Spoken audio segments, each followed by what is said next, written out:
नाद भवानी गाते सह्याद्रीच्या छताडातून नाद भवानी गाते काळजात राधी आमच्या रक्तात वाती राजे काळजात राधी आमच्या रक्तात वाती राजे तुफान गरजतो आग ओगतो तुफान गरजतो आग ओगतो वाघ मराठी माझा सन्मान राखतो जाण जोगतो सन्मान राखतो जाण जोगतो तुफान मातीचा राजा तुफान मातीचा राजा सन्माननीय विचार मंच आदरणीय गुरुजन वर्ग व येथे बसलेल्या माझ्या नव्या पिढीच्या शिलेदारांनो मी शिवान सर्जना संतोष कांबळे जनतारा कल्पवृक्ष विद्यामंदिर वाक्काताई नरसप्पा नांद्रेकर ज्युनियर कॉलेज जयसिंगपूर या शाळेचे विद्यार्थी तुमच्या समोर रयतीच्या मनातील जाणता राजा या विषयावर माझे विचार मंथन करणार आहे। ब्रिटिश लोक ओम या शब्दावर संशोधन करतात की ओम बोलल्याने शरीरात ऊर्जा का निर्माण होते, पण मला असे वाटते खरं तर संशोधन शिवाजी महाराज या नावावर करायला हवे, कारण हे नाव घेताच शरीरावर अंगावर शहारे उभे राहतात, शरीरात एक वेगळीच ऊर्जा निर्माण होते। कोणी विचारलं तर कॉलर ताट करून सांगा, कोणी विचारलं तर कॉलर ताट करून सांगा मराठीत मावळा या शब्दाचा अर्थ काय।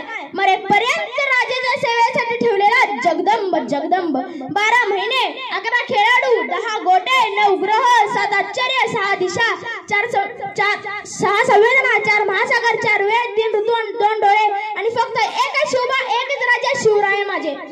सूर्यनारायण जर उगवले नसते तर आकाशाचा रंग समजला नसता आणि जर छत्रपती शिवाजी महाराज जन्माला नसते तर माझ्या जगण्याचा मला अर्थ समजला नसता तर माझ्या जगण्याचा मला अर्थ समजला नसता। मित्रांनो शाहिस्तेखानाला रोज डायरी लिहिण्याची सवय होती, त्या डायरीचे नाव शाहिस्तेखान गुरुजी असे होते। खानाने शिवरायांनी केलेल्या हल्ल्याचा प्रसंग नमूद केला, तो लिहितो शिवाजी महाराज आल्याच असे तू बनवाऱ्यासारखे लाल महलातून निघून गेले। थोड्या वेळात गोंधळ थांबला, शाहिस्तेखानाची एक बहीण धावत पळत खानाकडे आली आणि म्हणाली मेरी बेटी लापता है भाईजान मेरी बेटी लापता है। त्यावेळी आपले मोठे छाटलेले शाहिस्तेखान स्मित हास्य करत म्हणाला शिवाजीच्या माणसाला पळवणार नाही, तसं जर पळव असले तर बेफिकीर शिवाजी आपले लेकीसारखी काळजी घेईल। अरे कोणता विश्वास, अरे कोणता विश्वास दुश्मनालाही महाराजांच्या चरित्र्यावर दुश्मनालाही महाराजांच्या चरित्र्यावर। मित्रांनो ही गोष्ट सांगण्याचे तात्पर्य एवढेच आजच्या या भारतीय समाजाला शिवरायांसारख्या चारित्र्यवान महापुरुषाची त्याच्या आदर्शाची खरी गरज आहे। अरे गर्व असेल शिवरायांच्या भूमीत जन्म घेतल्याचा तर त्यांचा आदर्श डोळ्यासमोर घ्या। शिवाजी महाराज कोणत्याही जाती किंवा धर्मात विरोधात नव्हते हे लक्षात घ्या, कारण शिवरायांचे 11 अंगरक्षक होते, त्यापैकी 10 मुसलमान होते। शिवाजी महाराजांनी एकही मस्जिद पाडली नाही की एकही गुन्हा झाला नाही, याचा गांभीर्याने विचार या देशात झालाच पाहिजे। अमेरिकेच्या बोस्टन विद्यापीठात शिवाजी विथ मॅनेजमेंट गुरु हा 100 मार्काचा पेपर घेतला जातो। पाकिस्तानाच्या पाठ्यपुस्तकात आदर्श राजा असा असावा हा शिवरायांचा धडा शिकवला जातो। इतर देशात शिवरायांचा इतिहास अभिमानाने शिकवला जातो, पण आमच्या दुर्दैव आमच्याकडे शिवाजी महाराजांचा इतिहास पुसण्याचा प्रयत्न केला जातो।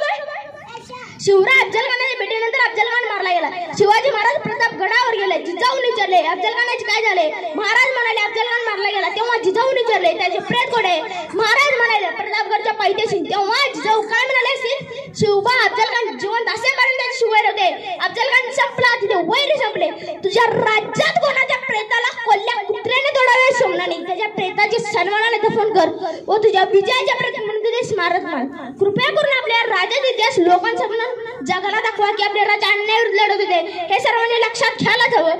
ना भूमीसाठी ना तुकड्यासाठी, ना भूमीसाठी ना तुकड्यासाठी, ना सोन्याच्या सिंहासनासाठी माझा राजा लढला तो फक्त रयतेच्या सुखासाठी, माझा राजा लढला तो फक्त रयतेच्या सुखासाठी। शेवटी जाता जाता मी एवढेच म्हणेन, एक होता शिवाजी भीती नव्हती जगाची, एक होता शिवाजी भीती नव्हती जगाची, चिंता नव्हती परिणामांची, साथ होती आई भवानी व माता जिजाऊची, मूर्त रवली स्वराज्याची, मूर्त रवली स्वराज्याची, म्हणून तर म्हणतात जय भवानी जय शिवाजी। चला तर सर्वांनी म्हणूया जय भवानी जय भवानी।